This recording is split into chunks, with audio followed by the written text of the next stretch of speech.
வணக்கம். இந்திய நேரப்படி மதியம் 1:30 மணி செய்திகள். முதலில் ஜெம் தலைப்பு செய்திகளை காணலாம். மகா சிவராத்திரி நாட்டு மக்களுக்கு குடியரசுத் தலைவர் திரௌபதி முர்மு, தமிழக ஆளுநர் RN ரவி வாழ்த்து. இந்தியாவின் மருத்துவ தலைநகராக தமிழ்நாடு இருக்க திமுக ஆட்சியில் கொண்டுவரப்பட்ட திட்டங்களே காரணம், முதலமைச்சர் மு க ஸ்டாலின் உரை. மத்திய மாநில அரசுக்கு எதிராக #கெட்அவுட் கையெழுத்து இயக்கம் இன்று துவங்கி வைத்தார் தாவேகா தலைவர் விஜய். ஈஷா மகா சிவராத்திரி விழா, ஆயிரக்கணக்கான பக்தர்கள் இன்று பங்கேற்பு. தாவேகா 2ஆம் ஆண்டு துவக்க விழா, செய்தியாளர் தாக்கப்பட்டதாக புகார் எழுந்ததால் பரபரப்பு. தமிழகத்தின் எதிர்காலம் விஜய், தாவேகா தேர்தல் பிரச்சார மேலாண்மை பொதுச் செயலாளர் ஆதவர்ஜுனா பேச்சு.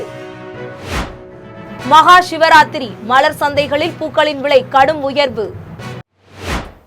இனி விரிவான செய்திகளை காணலாம்.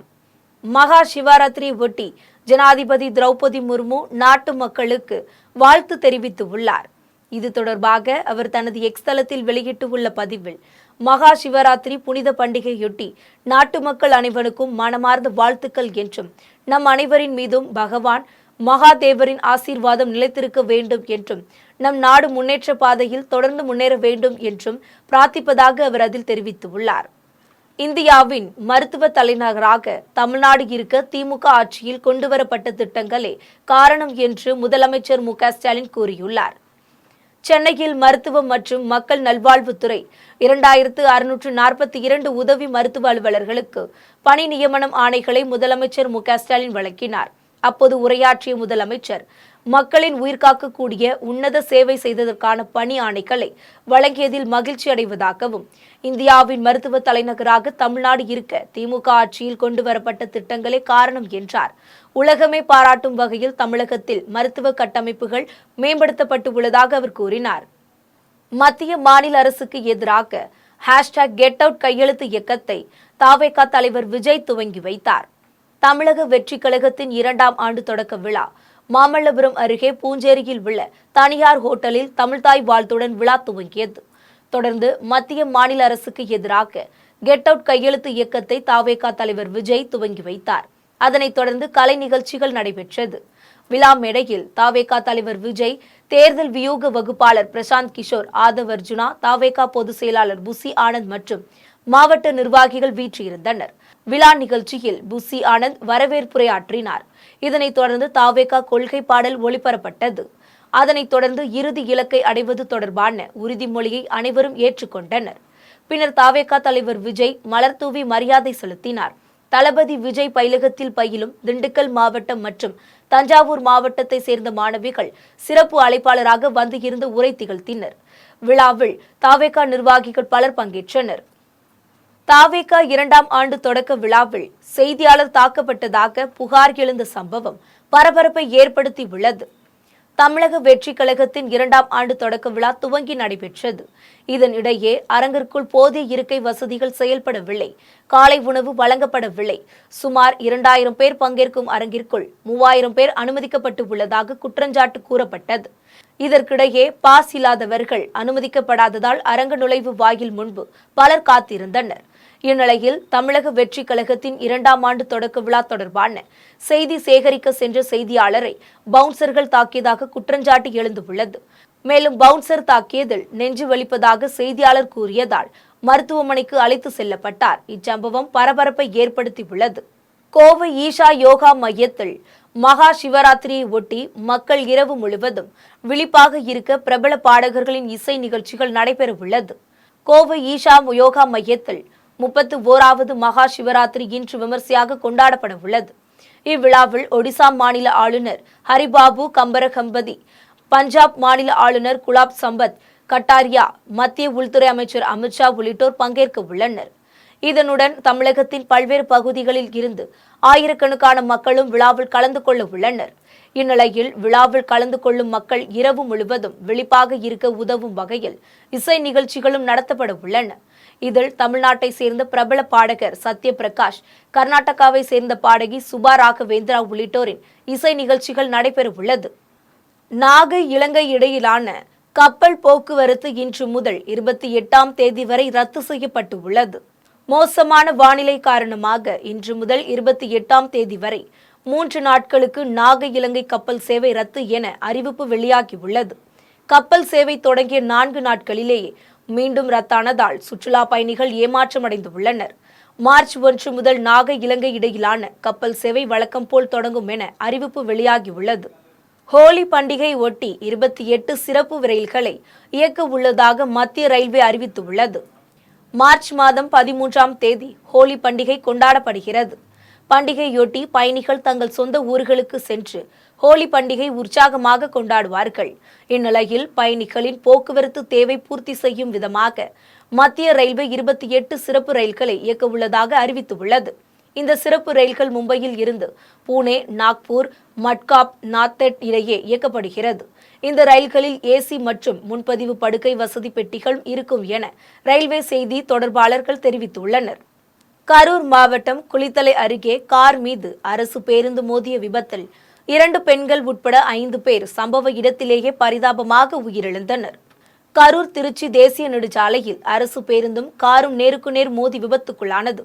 இந்த விபத்து குறித்து தகவல் அறிந்து சம்பவ இடத்திற்கு வந்த தீயணைப்புத் துறையினர் சுமார் 1 மணி நேரமாக போராடி காரின் இடுபாடுகளுக்கு இடையே சிக்கி 5 பேரின் உடல்களை மீட்டனர். காரில் வந்தவர்கள் கோவை குனியமுத்தூர் பகுதியை சேர்ந்தவர்கள் என்பது தெரிய வந்தது. விபத்தில் செல்வராஜ் மனைவி கலையரசி, மகள் அகல்யா, மகன் அருண் ஆகியோரும், காரை ஓட்டி வந்த ஈரோடு மாவட்டத்தை சேர்ந்த விஷ்ணு என்பவரும் உயிரிழந்துள்ளனர். செல்வராஜ் குடும்பத்தினர் ஒரத்தநாடு கீழரை உள்ள அக்னி வீரனார் கோவிலுக்கு சென்றபோது விபத்து ஏற்பட்டது தெரிய வந்தது. இந்த விபத்து குறித்து போலீசார் வழக்கு பதிவு செய்து விசாரணை நடத்தி வருகின்றனர். வேப்பூரில் அடுத்தடுத்து 3 ஆம்னி பேருந்துகள் மோதி விபத்துக்குள்ளானதில் 35க்கும் மேற்பட்டோர் படுகாயமடைந்தனர். கடலூர் மாவட்டம் வேப்பூர் தேசிய நெடுஞ்சாலையை ஒட்டிய சர்வீஸ் சாலையில் சரக்கு லாரி பழுதாகி நின்றதால் நெடுஞ்சாலையில் போக்குவரத்து நெரிசல் ஏற்பட்டது. அப்போது சென்னையில் இருந்து மதுரை நோக்கி சென்ற ஆம்னி பேருந்துகள் 3 ஒன்றன் பின் ஒன்றாக மோதி விபத்துக்குள்ளானது. இதில் பேருந்துகளில் பயணம் செய்து 35க்கும் மேற்பட்டோர் படுகாயமடைந்தனர். இதுகுறித்து தகவல் அறிந்து வந்த தீயணைப்புத் துறையினர் படுகாயமடைந்தவர்களை மீட்டு வேப்பூர் அரசு மருத்துவமனைக்கு அனுப்பி வைத்தனர். மேலும் இச்சம்பவம் குறித்து வேப்பூர் போலீசார் வழக்கு பதிவு செய்து விசாரணை மேற்கொண்டு வருகின்றனர். மதுரையில் நடைபெற்ற மாநகராட்சி மாமன்றத்தின் 36வது மாமன்ற கூட்டத்தில் அதிமுக முன்னாள் அமைச்சர் செல்லூர் ராஜு கலந்து கொண்டார். மதுரை மாநகராட்சி மாமன்றத்தின் 36வது மாமன்ற கூட்டம் மேயர் இந்திராணி பொன்வசந்த் தலைமையில் நடைபெற்றது. இதில் சிறப்பு விருந்தினராக தெற்கு சட்டமன்ற உறுப்பினர் பூமிநாதன், அதிமுக முன்னாள் அமைச்சர் செல்லூர் ராஜு சிறப்பு விருந்தினராக கலந்து கொண்டு சிறப்புரையாற்றினார். கூட்டத்தில் உரிம கட்டணங்கள் 800 முதல் 40,000 ரூபாய் வரை வசூலிக்கப்படுகிறது உள்ளிட்ட தீர்மானம் நிறைவேற்றப்பட்டது. இதில் மாநகராட்சி ஆணையர் சித்ரா விஜயன், மண்டல தலைவர்கள் மற்றும் மாமன்ற உறுப்பினர்கள் உள்ளிட்டோர் கலந்து கொண்டனர். இதனைத் தொடர்ந்து செல்லூர் ராஜு செய்தியாளர்களை சந்தித்தார். அப்போது பேசிய அவர் இவ்வாறு தெரிவித்தார். எனவே அதெல்லாம் சொன்னால் அரசியல் ஆயிரும். இது மாமன்றம் அல்ல, இது மாமன்றம். எனவே நான் அதுக்குள் போக விரும்பவில்லை. நான் அதே சொல்லிட்டு தான் வந்தேன். இந்த மாமன்றத்துக்குள் வரும்போது அரசியலை அப்பாற்படுத்தி விட்டு இந்த மதுரை மக்களுக்கு என்ன செய்ய வேண்டும், மாநகராட்சி எது தவறு இருக்கிறது என்பதை நான் சுட்டிக்காட்ட வந்திருக்கிறேன். எனவே கவனமாக குறித்து கொண்டு நீங்கள் நிறைவேற்றி தருவீங்கன்னு வந்திருக்கேன். ஏன்னா நான் மனு கொடுத்து ஓஞ்சு போயிட்டேன். எனவே இனியாவது இந்த மாநகராட்சி நிறைவேற்ற வேண்டும், மதுரை மக்களுக்கு தேவை நிறைவேற்றணும். அதிவிரைவில் குடிநீர் அந்த விரைவில் கோடைக்காலம் ஆரம்பிக்கிறதுனா இப்போவே குடிநீர் பற்றாக்குறை வந்துருச்சு. அதை தீர்ப்பதற்கு என்ன நடவடிக்கை மாநகராட்சி ஆணையர் எடுத்திருக்காரு, மேயர் என்ன எடுத்திருக்காரு, என்ன மாதிரி அதை தீர்க்க போகிறாங்க என்பது தெரியணும் அப்படின்னு சொல்கிறதுக்கும் இந்த சாலைகள்லாம் போடணுன்றதுக்காக கேட்டேன். வேலூரில் பேவர் பிளாக் சாலை மற்றும் கழிவுநீர் கால்வாய் அமைக்க பூமி பூஜை பணிகளை குடியாத்தம் ஊராட்சி ஒன்றிய குழு பெருந்தலைவர் துவங்கி வைத்தார். வேலூர் மாவட்டம் குடியாத்தம் கொண்டசமுத்திரம் கார்த்திகேயன் நகரில் ஊராட்சி பொது நிதியில் இருந்து சுமார் 10 லட்சத்தில் பேவர் பிளாக் சாலை மற்றும் கழிவுநீர் கால்வாய் அமைக்க பூமி பூஜை போடும் நிகழ்ச்சி நடைபெற்றது. இதில் குடியாத்தம் ஊராட்சி ஒன்றிய குழு பெருந்தலைவர் சத்யானந்தம் கலந்து கொண்டு பூமி பூஜை செய்து பணிகளை துவங்கி வைத்து பொதுமக்களுக்கு இனிப்புகளை வழங்கினார். இதில் கொண்டசமுத்திரம் பஞ்சாயத்து தலைவர் அகிலாண்டேஸ்வரி, பிரேம்குமார், ஒன்றிய குழு உறுப்பினர் தீபிகா பரத், வார்டு கவுன்சிலர் சுடர்கோடி உள்ளிட்ட பலர் கலந்து கொண்டனர். தென்காசியில் கஞ்சா விற்பனையில் ஈடுபட்ட நபரை போலீசார் கைது செய்தனர். தென்காசி மாவட்டம் கடையநல்லூர் பேட்டை பகுதியில் போலீசார் ரோந்து பணியில் ஈடுபட்டு இருந்தனர். அப்போது அங்கு சந்தேகத்திற்கு இடமாக சுற்றித் திரிந்த நபரை மடக்கி பிடித்து சோதனை மேற்கொண்டனர். சோதனையில் 3 கிலோவுக்கு அதிகமான கஞ்சா இருந்தது தெரிய வந்தது. இதனை அடுத்து அவரை கைது செய்த போலீசார் காவல் நிலையம் அழைத்து சென்று விசாரணை மேற்கொண்டதில் பேட்டை பகுதியைச் சேர்ந்த சையத் அலி என்பதும் கஞ்சா விற்பனையில் ஈடுபட்டதும் தெரிய வந்தது.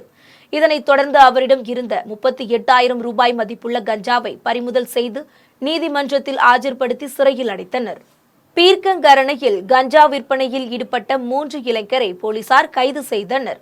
சென்னை தாம்பரம் அடுத்த பெருங்களத்தூர் பீர்க்கங்கரணை காவல் ஆய்வாளர் தலைமையில் போலீசார் ரோந்து பணியில் ஈடுபட்டனர். அப்போது ஏரிக்கரை பகுதியில் உள்ள சுடுகாட்டில் சிலர் கஞ்சா புகைத்துக் கொண்டு இருந்தனர். அவர்களை பிடித்து போலீசார் விசாரணை மேற்கொண்ட போது பீர்க்கங்கரணை தேவநேச நகர் பகுதியைச் சேர்ந்த சதீஷ்குமார் சாமுவேல் மற்றும் முடிச்சூர் பகுதியைச் சேர்ந்த தினேஷ் என்பதும் கஞ்சா மற்றும் போதை மாத்திரை இன்ஸ்டாகிராம் மூலம் நட்பு ஏற்பட்டு டிசம்பர் மாதம் ஆந்திராவுக்கு சென்று கஞ்சா வாங்கி வந்து சலுகை முறையில் விற்பனையில் ஈடுபட்டது தெரிய வந்தது. இதனைத் தொடர்ந்து அவர்களிடம் இருந்த 1200 போதை மாத்திரைகள் 1 கிலோ 500 கிராம் கஞ்சாவை போலீசார் பறிமுதல் செய்து மூவரையும் சிறையில் அடைத்தனர். புதுக்கோட்டையில் 4 சிறுவர்கள் விளையாடிக் கொண்டு இருந்த போது எலிக்கொல்லி ஸ்ப்ரேவை முகத்தில் அடித்ததால் மருத்துவமனையில் சிகிச்சை பெற்று வருகின்றனர். புதுக்கோட்டை மாவட்டம் இலுப்பூர் அருகே உள்ள மன்னவேளாம்பட்டியை சேர்ந்த ரிஷிகேஷ், ரித்திக், கருப்பசாமி, தனப்பிரியன் என்ற சிறுவர்கள் ஒரு பகுதியில் விளையாடிக் கொண்டிருந்தனர். அப்பகுதியில் கிடந்த காருக்கு பயன்படுத்தக்கூடிய எலிக்கொல்லி ஸ்ப்ரேவை எடுத்து கையில் வைத்து விளையாடியதாக கூறப்படுகிறது. அப்போது சிறுவர்கள் மாறி மாறி முகத்திலும் ஸ்ப்ரேவை அடித்துக் கொண்டனர். இதுகுறித்து தகவல் அறிந்த சிறுவர்களின் பெற்றோர்கள் சிறுவர்களை மீட்டு மேல் சிகிச்சைக்காக புதுக்கோட்டை அரசு மருத்துவமனையில் அனுமதித்தனர். மேலும் சிறுவர்களை மருத்துவர்கள் கண்காணித்து சிகிச்சை அளித்து வருகின்றனர். சேலம் ரயில் நிலையத்தில் காவல் உதவி ஆப் செயலி குறித்து ரயில் பயணிகள் மற்றும் பெண்களிடையே சேலம் ரயில்வே காவல்துறையினர் விழிப்புணர்வு ஏற்படுத்தினர். தமிழகத்தில் பெண்களுக்கு எதிரான குற்றங்களை தடுக்க தமிழக அரசு தீவிர நடவடிக்கை எடுத்து வருகிறது. இந்நிலையில் பெண்கள் பாதுகாப்பு தொடர்பாக விழிப்புணர்வு ஏற்படுத்தும் வகையில் பொதுமக்கள் அதிகம் கூடும் சேலம் ஜங்ஷன் ரயில் நிலையத்தில் விழிப்புணர்வு நிகழ்ச்சி நடைபெற்றது.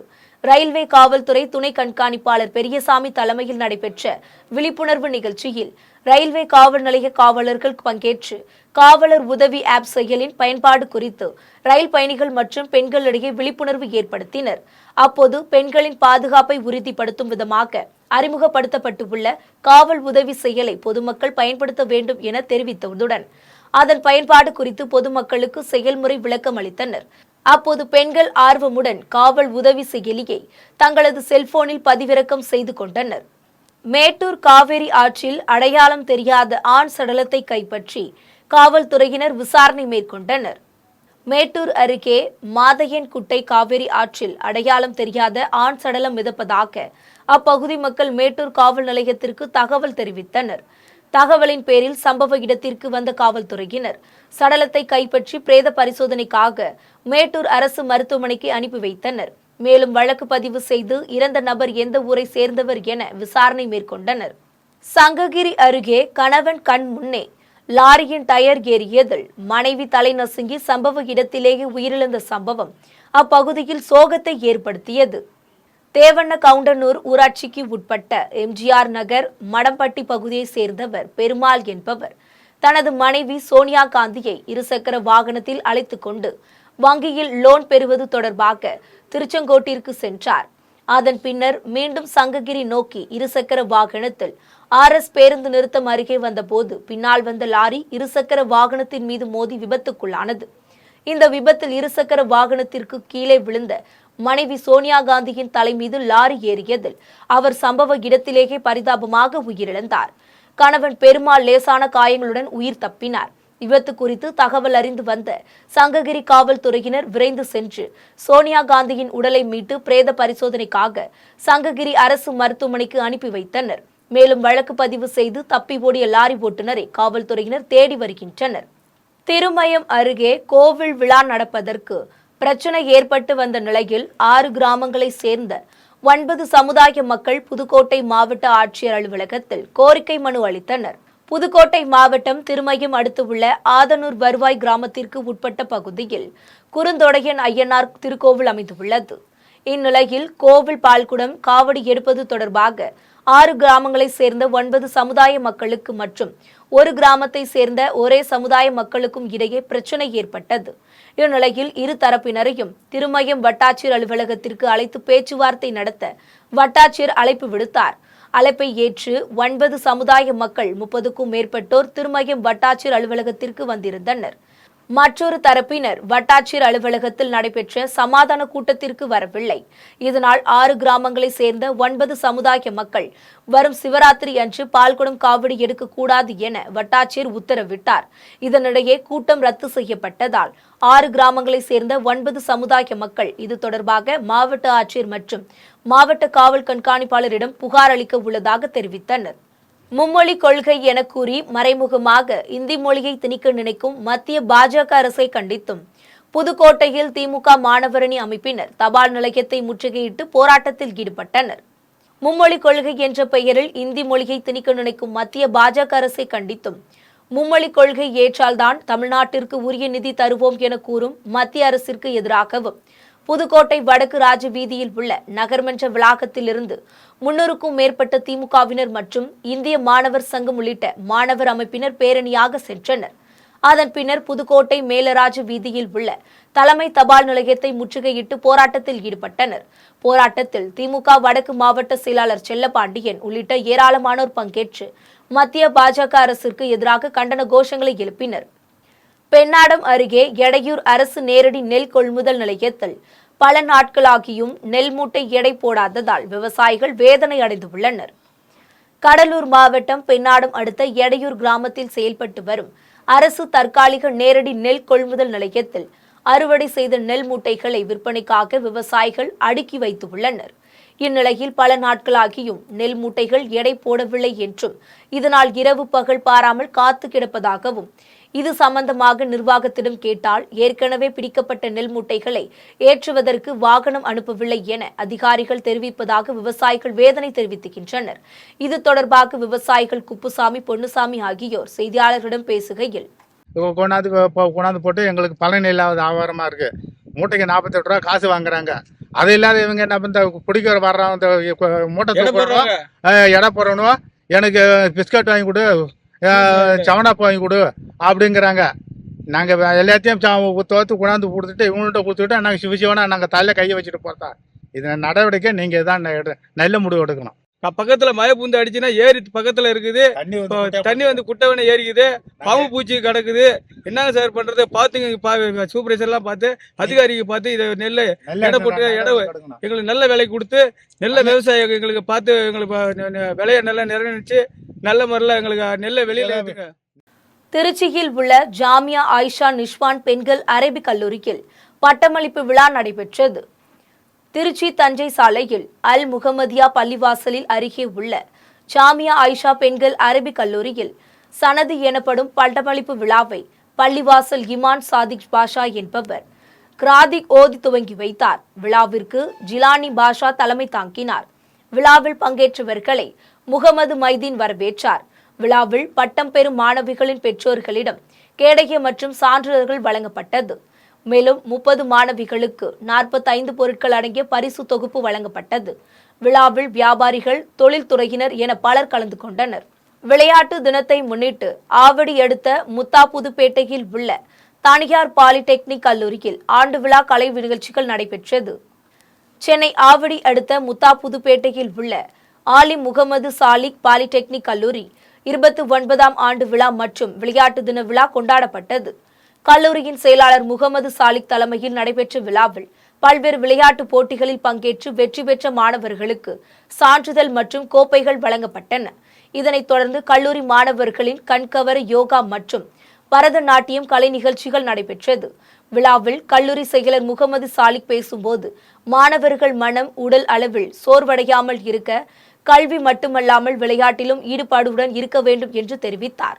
திருச்சி அருகே திருக்கோவில் திருவிழாவில் ஒரு கிராம பொதுமக்களை அனுமதிக்காததை கண்டித்து மாவட்ட ஆட்சியரிடம் பொதுமக்கள் கோரிக்கை மனு அளித்தனர். திருச்சி மாவட்டம் மணச்சநல்லூர் அடுத்து உள்ள தெற்கியூர் கிராமத்தை சேர்ந்த பொதுமக்கள் திருச்சி மாவட்ட ஆட்சியரிடம் கோரிக்கை மனு அளித்தனர். அதில் மணச்சநல்லூர் அடுத்த தெற்கியூர் கிராமத்தில் அமைந்துள்ள வளத்தாயி அம்மன் திருக்கோவில் திருவிழாவிற்காக ஆண்டாண்டு காலமாக பட்டயத்தாரர் திருக்கோவில் இருந்து திருமுகம் என்ற அழைப்பிதழ் அனுப்பப்படும் என்றும் அதன்படி இந்த ஆண்டு விழாவிற்கு திருமுகம் அழைப்பிதழ் அனுப்பப்படவில்லை என்றும் தெரிவித்தனர். மேலும் இந்த ஆண்டு தெற்கியூர் கிராமத்தில் சுவாமி அனுப்பாமல் புறக்கணிக்கப்பட்டு உள்ளது எனவும் வளத்தாயி அம்மன் கோவில் திருவிழாவிற்கு காப்பு கட்டுதல் நடைபெறவுள்ள நிலையில் எங்களுடைய உரிமையை பாதுகாத்து உதவிடுமாறு மாவட்ட ஆட்சியரிடம் கிராமம் பொதுமக்கள் மனுவில் வலியுறுத்தியுள்ளனர். இது தொடர்பாக அகில இந்திய விவசாய தொழிலாளர் சங்கத்தின் புறநகர் மாவட்ட செயலாளர் சுப்பிரமணியன் செய்தியாளர்களை பேசினார். வேலூரில் உள்ள ஜலகண்டேஸ்வரர் கோவிலில் பிரதோஷத்தையொட்டி நந்தி பகவானுக்கு சிறப்பு பூஜைகள் வெகு விமர்சையாக நடைபெற்றது. வேலூர் மாவட்டத்தில் உள்ள ஜலகண்டேஸ்வரர் கோவிலில் பிரதோஷத்தையொட்டி நந்தி பகவானுக்கு சிறப்பு பூஜைகள் நடைபெற்றது. முன்னதாக நந்தி பகவானுக்கு பால், தயிர், சந்தனம், தேன், கரும்பு சாறு, இளநீர், பன்னீர், திருநீர் உள்ளிட்ட பல்வேறு வகையான பொருட்களை கொண்டு சிறப்பு அபிஷேகங்களை செய்யப்பட்டது. இதனைத் தொடர்ந்து அலங்காரங்களை செய்து மலர் மாலை, வில்வ இலைகள், அருகம்புல் மாலைகளால் அலங்காரங்களை செய்து மகா தீபாராதனை காண்பிக்கப்பட்டது. இதில் ஏராளமானோர் கலந்து கொண்டு சுவாமி தரிசனம் செய்தனர். மகளிர் பிரீமியர் லீக் ஆட்டத்தில் மும்பை இந்தியன்ஸ் யூபி வாரியர்ஸ் அணிகள் இன்று மோதுகின்றன. 5 அணிகள் பங்கேற்றுள்ள 3வது மகளிர் பிரீமியர் லீக் கிரிக்கெட் போட்டி பெங்களூரில் நடந்து வருகிறது. இதில் இன்று நடைபெறவுள்ள 11வது லீக் ஆட்டத்தில் மும்பை இந்தியன்ஸ் யூபி வாரியர்ஸ் அணிகள் இன்று இரவு 7:30 மணிக்கு மோதுகின்றன. மும்பை புள்ளி பட்டியலில் 3வது இடத்திலும் யூபி வாரியர்ஸ் அணி 4வது இடத்திலும் உள்ளன. ISL கால்பந்து தொடரில் ஈஸ்ட் பெங்கால், ஹைதராபாத் அணிகள் இன்று மோத உள்ளன. 13 அணிகள் இடையிலான 11வது இந்தியன் சூப்பர் லீக் கால்பந்து தொடர் இந்தியாவின் பல்வேறு நகரங்களில் நடந்து வருகிறது. இந்த தொடரில் இன்று இரவு 7:30 மணிக்கு கொல்கத்தாவில் நடைபெறும் லீக் ஆட்டத்தில் ஈஸ்ட் பெங்கால், ஹைதராபாத் அணிகள் மோத உள்ளன. இந்த தொடரில் இதுவரை நடந்துள்ள லீக் ஆட்டங்களின் முடிவில் ஈஸ்ட் பெங்கால் அணி புள்ளி பட்டியலில் 8வது இடத்திலும், ஹைதராபாத் அணி 12வது இடத்திலும் உள்ளது. இனி வருவது தங்கம் மற்றும் வெள்ளி விலை நிலவரம்.